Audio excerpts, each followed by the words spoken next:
আসসালামু আলাইকুম বন্ধুগণ।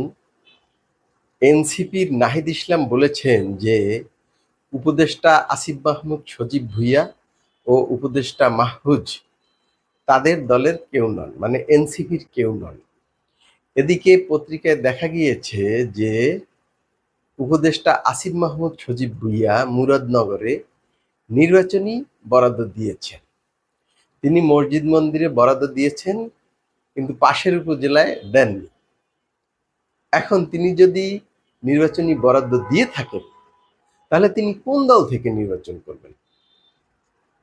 এনসিপি যতই বলুক যে আসিফ মাহমুদ সজীব ভুঁইয়া এবং মাহফুজ ওনরা এনসিপির কেউ নন, কিন্তু জনগণ কি এটা আসলে বিশ্বাস করে? মানুষ কিন্তু ধারণা করে আসলে তারাই এনসিপির গুরুত্বপূর্ণ দুইজন ব্যক্তি। আর এখন নির্বাচনী বরাদ্দ দিয়েছেন শোনা যাচ্ছে, তাহলে তিনি কোন দল থেকে নির্বাচন করবেন? এটা হলো আমার প্রশ্ন।